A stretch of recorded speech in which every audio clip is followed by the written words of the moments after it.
Everyone, आज हम class 10th का चैप्टर नंबर 8 देख रहे हैं जिसमें हम प्रश्नावली 8.2 को देखेंगे। ठीक है, इसमें हमने है ना इसको प्रश्नावली को स्टार्ट कर दिया था और पहला और सेकंड जो फर्स्ट और सेकंड क्वेश्चन था वो सॉल्व कर लिया था और हमने 8.1 को भी पूरा सॉल्व कर लिया और उसके साथ हमने तालिका बनाना भी सीख लिया था। आपने सारी वीडियो देखी होगी, नहीं देखी तो आप प्लीज़ देख सकते हैं।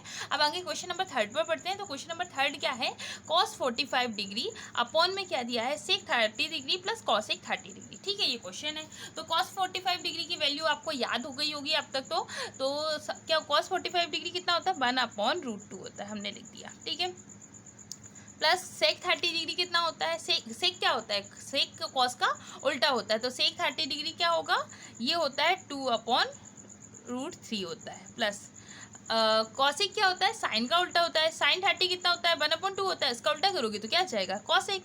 कॉसेक 30 होता है 2 होता है, जिसके बट्टे कुछ नहीं उसके बट्टे हो जाता है 1।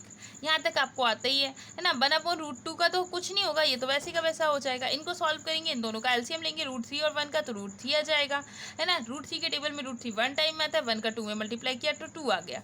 1 के टेबल में √3 टाइम में आएगा, 2 का मल्टीप्लाई कर दोगे तो 2√3 हो गया। यहाँ तक तो आपको आते ही है, समझ में भी आ गया होगा।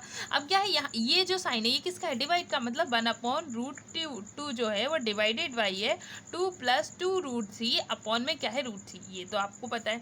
अब इसके बाद इसका मतलब क्या होता है, 1/√2 है ना। 1/√2 जो है वो डिवाइड में है, और डिवाइड किस में चेंज होता है, डिवाइड चेंज होता है मल्टीप्लाई में, और नंबर क्या हो जाते हैं, पलट जाते हैं। तो ये √3 अपॉन में 2 + 2√3 हो जाएगा। ठीक है, अब √3 का 1 में मल्टीप्लाई करेंगे तो √3 आ जाएगा। ठीक है, √2 का 2 में मल्टीप्लाई करोगे तो 2√2 आ जाएगा। प्लस √2 का 2√3 में मल्टीप्लाई करोगे तो क्या होगा, √2 का 2√3 में मल्टीप्लाई करेंगे तो 2√6 आ जाएगा। ठीक है, इसको सॉल्व कर लेंगे तो √3 आ जाएगा। इसको अब देखो, इन दोनों में क्या कर सकते हैं, दोनों में देखें ध्यान से तो 2 कॉमन है ना। ये 2 × √2 है, ये 2 × √6 है, दोनों में 2 कॉमन है तो हम 2 कॉमन ले लेते हैं। यहाँ पर रह जाएगा √2 मतलब √2 प्लस में आ जाएगा √6, मतलब करनी 3/2 करनी 2 धन करनी 6 आ जाएगा। अब इसको आगे सॉल्व कैसे कर सकते हैं, इनके आगे अगर हमें कोई नंबर सॉल्व करना है तो इसके आगे हम क्या करना पड़ेगा, हर का परिमेयकरण पढ़ना पड़ेगा। और हर का जो परिमेयकरण है हमने वो क्लास 9 में बहुत अच्छे से पढ़ा था, याद होगा आप लोगों को। तो हम क्या करेंगे, हर का परिमेयकरण कर देंगे, हर का परिमेयकरण करने पर। ठीक है, अब हर का परिमेयकरण कैसे करते हैं, करने पर अगर हम करें तो ये क्या है, करनी 3 है बटे में 2 है, करनी 2 धन करनी 6 है। तो इसका हर का परिमेयकरण कैसे करते थे, अगर यहाँ प्लस का साइन होता था तो हम ऊपर किसका मल्टीप्लाई कर देते थे, माइनस वाले नंबर का मल्टीप्लाई कर देते थे, ऊपर भी और नीचे भी, ये आपको याद होगा। ठीक है, अब यहाँ पर इसका मल्टीप्लाई करेंगे तो क्या होगा, √3 का जब √2 में मल्टीप्लाई करोगे तो √6 आ जाएगा। √3 का 6 में मल्टीप्लाई करोगे तो कितना आ जाएगा, 6 × 3 = 18 हो जाएगा, तो √18 आ जाएगा, मतलब करनी 6 और ऋण करनी 18 आ जाएगा।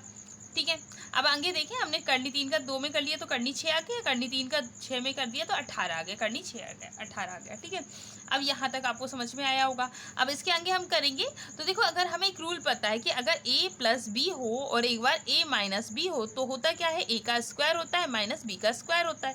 ये फॉर्मूला यहाँ दिख रहा है, a + b और a - b। तो हम ये 2 तो अलग ही है अपना, साइड में हम इसको ब्रैकेट के बाहर है तो इसको साइड में लिखते हैं, और फिर √2 का √2 में मल्टीप्लाई करेंगे तो √2 का स्क्वायर आ जाएगा।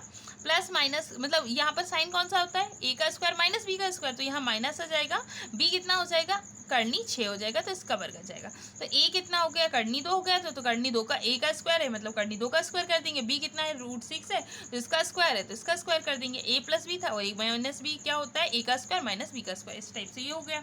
अब यहाँ से हम करेंगे, देखो करनी 18 का क्या मतलब है, करनी 18 का मतलब होता है 2 × 3 × 3, यानी कि 3 × 3 = 9, 9 दूनी 18। यहाँ पर अब करनी से कोई नंबर कब बनता है, बाहर निकलता है, करनी से कोई नंबर जब बाहर निकलता है जब उसके क्या बनते हैं, पेयर बनते हैं। तो यहाँ पर अगर करनी 18 को हम क्या लिख सकते हैं, करनी 18 को 2 × 3 × 3 लिख सकते हैं, और जहाँ 3 का पेयर बन रहा है मतलब यहाँ से 3 हमारा बाहर निकल जाएगा, करनी के अंदर बच जाएगा करनी 3 करनी 2। तो इस करनी 18 को हम करनी 6 ऋण 3 करनी 2 लिख सकते हैं।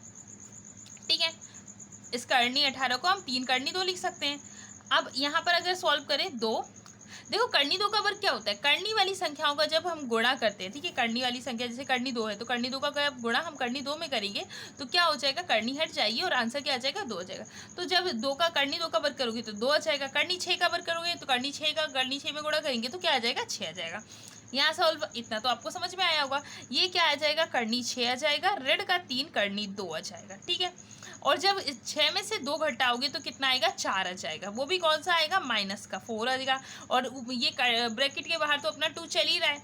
अब जब इसको करेंगे सॉल्व तो करनी 6, ऋण का करनी 3, करनी 2 है, और यहाँ पर 4 का इसमें मल्टीप्लाई कर दोगे तो 4 2 से 8 हो जाएगा, लेकिन साइन कौन सा आ रहा है, माइनस में, माइनस के 8 आ रहा है। अब आंसर तो हमें माइनस में चाहिए नहीं, है ना। करनी 6 ऋण 3, करनी 2 जो है बटे में क्या है 8 है, वो माइनस में, और माइनस में चाहिए नहीं। इस माइनस के साइन को हम कैसे हटा सकते हैं, माइनस के साइन को हटाने का तरीका हम क्या लेंगे, माइनस हम क्या करेंगे, इसमें से माइनस कॉमन ले लेंगे। हमने ये वाले इसमें से माइनस कॉमन लिया, माइनस का देखो इसको हम देखेंगे तो प्लस का 6 है, प्लस कैसे बनता है, प्लस क्या होता है, माइनस और माइनस को मिला के प्लस बनता है, तो प्लस का हमारा करनी 6 है, तो इसको हम क्या लिख सकते हैं, इसको इसमें से अगर माइनस कॉमन ले लेंगे तो क्या बचेगा, माइनस का करनी 6 बचेगा।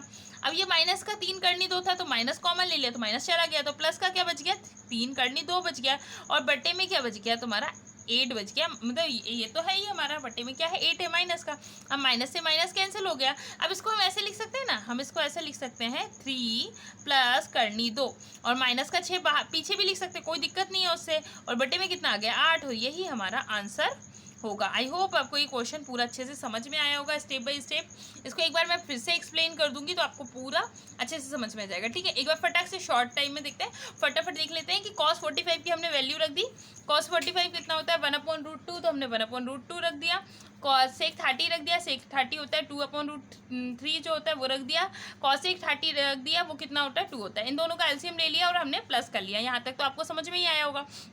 फिर ये डिवाइड में थे तो किस में चेंज हो गया, मल्टीप्लाई में हो गए, नंबर हमारे पलट गए। और फिर उसके बाद हमने क्या कर दिया, इन दोनों में से 2 इसका जब इसमें मल्टीप्लाई किया, ठीक है, तो ये 2√2 प्लस 2√6 आया था। फिर हमने क्या करा था, इन दोनों में 2 कॉमन ले लिया था। अब फिर क्या कर दिया, इसके बाद हर का परिमेयकरण कर दिया। जब हर का परिमेयकरण किया तो याद रखना, हर ऊपर वाला अंश होता है, नीचे वाला हर होता है, तो हर का परिमेयकरण करते समय अगर यहाँ प्लस का साइन होता है, यहाँ माइनस का हो जाता है। ये 2 हमारा ब्रैकेट से बाहर है, इसलिए हमने इसको यहाँ नहीं लिया, ठीक है। अब क्या हुआ, जब हमने हर का परिमेयकरण किया तो करनी 2 का करनी 3 का जब इसमें गुणा किया तो करनी 6 आ गया, करनी 3 का 6 में गुणा किया तो 18 आ गया, करनी 18। और जब a प्लस बी और a माइनस बी अगर साथ में दिया होता है तो a का स्क्वायर हो जाता है माइनस b का स्क्वायर हो जाता है। फिर हमने इसको खोला तो यहाँ पर करनी 2 का वर्ग क्या होता है 2, करनी 6 का वर्ग कितना होता है 6, 6 में से 2 जाएंगे तो कितना 4 हो जाएगा। ब्रैकेट के बाहर हमारा 2 पहले से ही है, तो 4 का जब 2 में गुणा कर दोगे तो कितना आ जाएगा 8 आ जाएगा, ठीक है। और इसको सॉल्व करोगे तो ये तो वैसे का वैसा रहेगा। अब हमें ये क्या जो 8 आ रहा है वो कैसा आ रहा है, हमारा माइनस का 8 आ रहा है, जबकि हमें आंसर चाहिए माइनस में नहीं चाहिए, हर हमें माइनस में नहीं चाहिए। तो अब इस माइनस को कैसे हटा सकते हैं, इस माइनस को हटाने के लिए हमें क्या करना पड़ेगा, इस पूरे जो ऊपर का अंश जो है उसमें से हम माइनस कॉमन ले लेंगे। अब प्लस का 6 है, इसमें से माइनस कॉमन ले लिया तो -6 बचा। अब माइनस का 3 था तो उसका उसमें से माइनस कॉमन ले लिया तो प्लस का 3 करनी 2 बचा, ठीक है। अब इसके बाद क्या हुआ, माइनस हमारा कॉमन आ गया, यहाँ भी माइनस है, माइनस से माइनस कैंसिल हो गया, तो हमारा आंसर क्या हो गया 3 प्लस √2 माइनस का √6 अब अपॉन में 8 आ गया। अब आपको इसको ऐसा भी समझ सकते हो, जो साइन देखो इसको कैसे करना है, अगर हम माइनस का मल्टीप्लाई करते हैं, एक तो हम इस तरह से माइनस कॉमन ले रहे हैं, वैसे तो हम माइनस कॉमन ले रहे हैं, लेकिन आप ध्यान रखने के लिए याद रख सकते हो कि जब हम माइनस कॉमन लेते हैं तो क्या होता है, जो प्लस का साइन होता है वो माइनस में चेंज हो जाता है, और जो माइनस का साइन होता है वो प्लस में चेंज हो जाता है, और माइनस से माइनस हम डायरेक्ट क्या कर देते हैं, कैंसिल कर देते हैं। ये क्वेश्चन आपको समझ में आया होगा। नेक्स्ट क्वेश्चन की ओर आगे बढ़े।